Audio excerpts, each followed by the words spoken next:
There's a prayer that I'm going to refer to that refers to that piercing cold of that night. And so we want our hearts to be a warm place for the Lord to come. Well, how do we make our hearts a warm place for him to come? By prayer, by the warmth of devotion, of loving longing and seeking for the Lord. So I always like on November 30th to relate a real event that happened in my own family.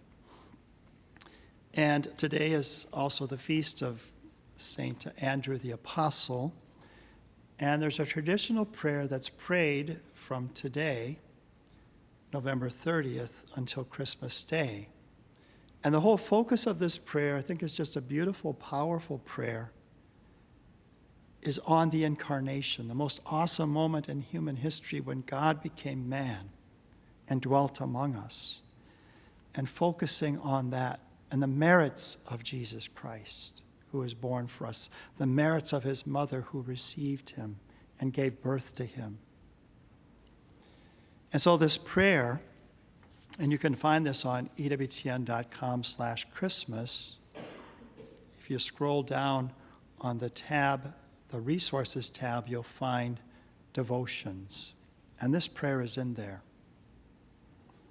Hail and blessed be the hour and moment in which the Son of God was born of the most pure Virgin Mary at midnight in Bethlehem in piercing cold.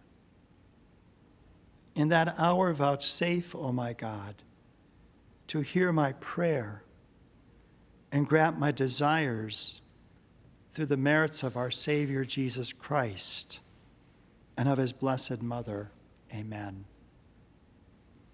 So to see how this prayer can be a prayer that helps us to warm our hearts and to really stir up that longing and that sense of the reality of what took place when God became man, and by the merits of that coming and of his mother, I'm asking you for this particular intention that I have. You know, I was reflecting on this morning about why this experience happened in my family to my great-great-uncle Andy Hemmer in Dubuque, Iowa. I was reflecting on it, well, perhaps it was because I can tell the story. Because his great-great-nephew could tell the story, and many people could hear the story. So the story is my great-great-uncle Andy Hemmer, the brother of my great-grandmother, who I knew. She lived to be 94, and I knew Andy as well. So it was his feast day. But I had mentioned this prayer, and he would listen to the Mass. He couldn't see. His right eye was completely blind, and his left eye, he could just dimly kind of make out figures. He could make his way around the house. But he was really upset because he loved to write people, and he loved to read their letters. And so when he heard me talk about this prayer, he asked me to send him a copy, which I did. This was in the early days of my priesthood. And when he got that prayer, he prayed it all day long. He really wanted his sight. And what happened that midnight on Christmas Eve, is that in the middle of the night, in that hour, in that moment, he has this terrible pain in his right eye and is completely healed. And he wrote me 2 letters. Here are the 2 letters I still have that he typed up about what happened. One was in April, and then one was later in October. And he said that he continued to pray this prayer, and his left eye had improved as well, and he was so grateful, and people are asking for this prayer. And he wrote that the doctors were stunned because he had been declared legally blind. Later, his son, Paul Hemmer, wrote to me and said, thank you, because I sent him copies of these letters. And that story said, thank you for reminding me of it. I forgot about this just wonderful miracle.